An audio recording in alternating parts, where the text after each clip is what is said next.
नमस्कार दोस्तों। चलिए स्टार्ट करते हैं आज की स्टॉक मार्केट की मेजर न्यूज़ अपडेट, जो कि डायरेक्टली और इनडायरेक्टली कहीं ना कहीं काफ़ी ज़्यादा इंपॉर्टेंट रोल प्ले करती है इंडियन स्टॉक मार्केट इंडेक्स और इसकी लिस्टेड कंपनीज के पॉजिटिव या नेगेटिव प्राइस बिहेवियर में। एज यूजल हम स्टार्ट कर रहे हैं ग्लोबल मार्केट के अपडेट के साथ में। और ग्लोबल मार्केट में अगर हम देखें तो कल यूएस मार्केट के तीनों ही मेजर इंडेक्स जो रहे वो काफ़ी सिग्निफिकेंटली डाउन साइड में जाके क्लोज रहे। जहां अगर हम देखें तो डाउ जोन्स के अंदर लगभग 0.75%, S&P 500 0.76% एंड नैस्डैक 0.98 अप्रॉक्सीमेटली 1% के आसपास तक की हमें तीनों ही मेजर इंडेक्स में गिरावट देखने को मिली है। इसके पीछे के अगर हम रीजंस को फाइंड आउट करें तो इसके मेन रीज़न जो रहा वो टेक्नोलॉजी सेक्टर रहा। टेक्नोलॉजी में भी स्पेसिफिकली अगर हम देखें तो जो कंपनीज सेमीकंडक्टर चिप्स की मैन्युफैक्चरिंग करती हैं उनके लिए कल का दिन काफ़ी नेगेटिव रहा। एंड इसको लीड किया ASML, जो कि एक नेदरलैंड की कंपनी है एंड ऑलरेडी यूएस में भी ये लिस्टेड है। मेनली ये सेमीकंडक्टर मैन्युफैक्चरिंग या चिप्स मैन्युफैक्चरिंग में वर्क करती है। एंड इनकी ओर से कल की डेट में इनके क्वार्टरली रिजल्ट्स डिस्क्लोज किए गए और इन रिजल्ट्स में उन्होंने अपने जो फोरकास्ट हैं, सेल्स के जो फोरकास्ट हैं, बिजनेस के जो अपकमिंग फोरकास्ट हैं, उनको इन्होंने डिक्लाइन किया है। इन्हें लगता है कि अपकमिंग टाइम में इनका बिजनेस थोड़ा सा डाउन हो सकता है। इसके कैस्केडिंग इफेक्ट हमें पूरे ही चिप मेकर्स के अंदर देखने को मिला है। एंड यहाँ पे अगर हम देखें इसके बाद जो नेगेटिव न्यूज़ आई है वो आई है गवर्नमेंट ऑफ यूएस की ओर से। जो नेगेटिव न्यूज़ आई है उसमें अगर हम देखें इन्होंने कल की डेट में डिस्क्लोज किया है इसके ऊपर एक्सपोर्ट सेमीकंडक्टर चिप्स के एक्सपोर्ट पे इन्होंने कल की डेट में बैन लगाया है मिडल ईस्ट कंट्रीज़ के लिए। यहाँ पे इनको इस तरह से चांस लग रहा है कि शायद जो मिडल ईस्ट कंट्रीज़ हैं वो एक रूट बन सकती है यूएस की हाईटेक या एडवांस चिप्स की एक्सपोर्ट का टू चाइना। मींस चाइना जो है मिडिल ईस्ट की कंट्रीज़ का यूज़ करके यूएस की जो एडवांस चिप्स हैं उनको एक्वायर कर सकता है। इसका यूज़ वो जो है यूएस के against he defence and space and another जो सेक्टर्स में कर सकते हैं। इसलिए उन्होंने मिडिल ईस्ट कंट्रीज़ के लिए भी एडवांस चिप्स के एक्सपोर्ट पे कहीं ना कहीं एक्सपोर्ट का बैन लगाने की उनकी प्लानिंग चल रही है। और इन दोनों ही रीजंस की वजह से पूरे सेमीकंडक्टर मैन्युफैक्चरिंग सेक्टर्स की जो कंपनीज है उनके अंदर कल की डेट में काफ़ी ज़्यादा सिग्निफिकेंट डाउनसाइड हमें देखने को मिली है। मेजरली अगर हम देखें एडवांस माइक्रो डिवाइसेज अराउंड कल 5.3% के आसपास डाउनसाइड में रही। माइक्रोचिप टेक्नोलॉजी अराउंड 4.7% के आसपास तक का डाउनसाइड हमें देखने को मिला। क्वालकॉम अराउंड 2.2% का डाउनसाइड हमें देखने को मिला। माइक्रोन टेक्नोलॉजी में 3.7%, इंटेल कॉरपोरेशन 3.3%, राइट। इसके अलावा एनवीडिया अगर हम देखें तो 4.5% के आसपास तक का डाउनसाइड इसमें हमें देखने को मिला। और ASML जिन्होंने कल की डेट में अपने जो क्वार्टरली रिजल्ट्स डिस्क्लोज किए थे जहाँ पे इनके जो सेल्स फिगर्स हैं डाउन होने के चांस इन्होंने अपने एस्टिमेट लगाए हैं, वो अराउंड 16% से डाउन साइड में क्लोजिंग कल की डेट में इन्होंने दिया है। ओवरऑल टेक्नोलॉजी सेक्टर स्पेशली जो सेमीकंडक्टर सेक्टर है कल की डेट में उसने मार्केट को काफ़ी ज़्यादा डाउन साइड में ड्रैग किया है। कैस्केडिंग इफेक्ट अगर हम देखें यूएस का यूरोपियन मार्केट के ऊपर, ब्रिटेन का फुटसी जो है 0.5% के आसपास नेगेटिव रहा। एंड फ्रांस का CAC 1% नेगेटिव एंड जर्मनी का डेक्स 0.1% के आसपास तक नेगेटिव साइड में क्लोज रहे हैं। नेक्स्ट अगर हम मूव करें कमोडिटी मार्केट्स के ऊपर, कमोडिटी मार्केट में कल अगेन क्रूड ऑयल की जो प्राइसेस है वो अराउंड 4% के आसपास तक डिक्लाइन हुई हैं। और उसके पीछे का रीज़न अगर हम देखें तो करंट कंडीशन में जो मिडल ईस्ट के अंदर टेंशंस चल रही हैं, इजराइल एंड मिडल ईस्ट की जो अनादर कंट्रीज़ है सच एज ईरान, गाजा, फ़लस्तीन, लेबनान, यमन, इनके बीच में जो टेंशंस चल रही है इजराइल के अगेंस्ट में, वो कहीं ना कहीं ईज आउट होने की उसमें एक सिग्नल्स इस तरह से मिल रहे हैं। एंड ये जो स्टेटमेंट दिया गया है वो स्टेटमेंट दिया गया है यूएस ऑफिशियल्स की ओर से कि इजराइल ने यूएस को अश्योर किया है कि वो ईरान की न्यूक्लियर और जो ऑयल की साइट्स हैं उन पे कोई भी मेजर अटैक नहीं करेंगे।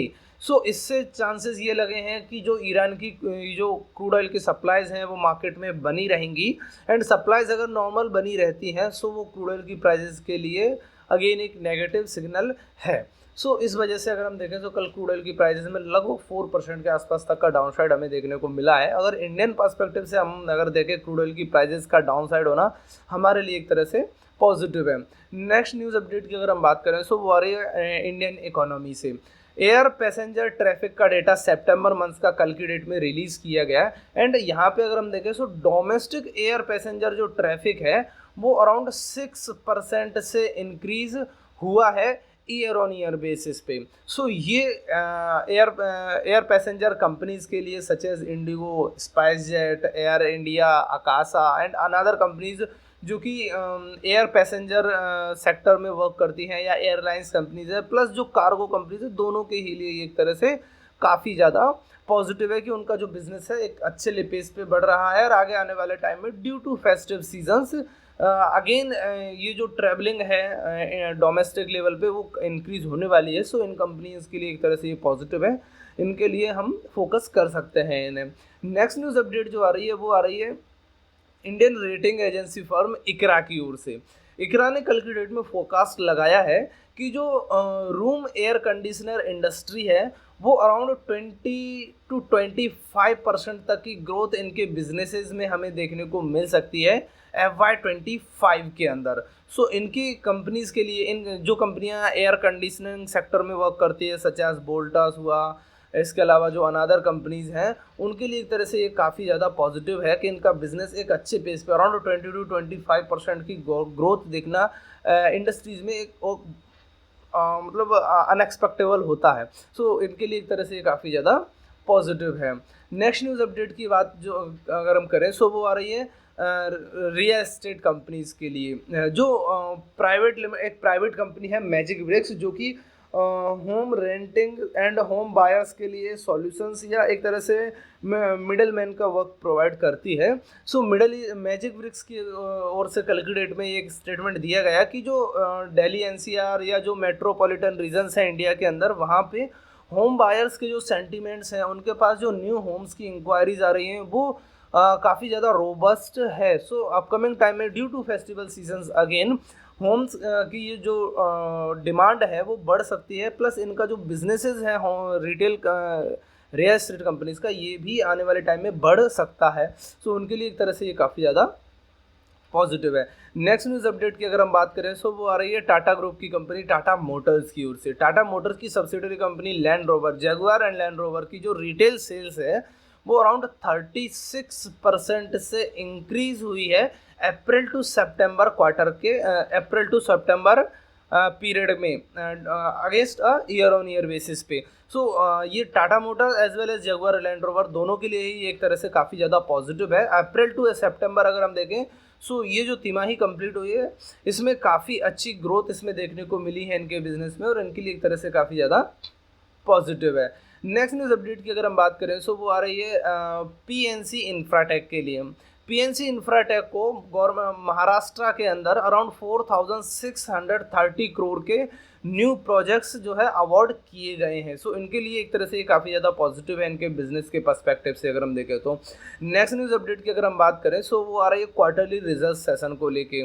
राइट, आज की डेट में जो Q2 के रिजल्ट्स डिस्क्लोज होने वाले हैं उनमें अगर हम देखें सो मेजर कंपनीज हैं Bajaj auto limited, Larsen and Toubro technology services limited, CRISIL, emphasis, Himadri speciality chemicals and around 16 plus companies के आज की डेट में रिजल्ट्स डिस्क्लोज होने वाले हैं। नेक्स्ट न्यूज़ अपडेट की अगर हम बात करें सो वो आ रही है स्टॉक्स जो कि FNO बैन की कैटेगरी में रखे गए हैं 16 अक्टूबर 2024 के ट्रेडिंग सेशन के लिए। इनमें अगर हम देखें इस कैटेगरी में बंधन बैंक और लार्सन एंड टूब्रो फाइनेंस को इसमें ऐड किया गया है।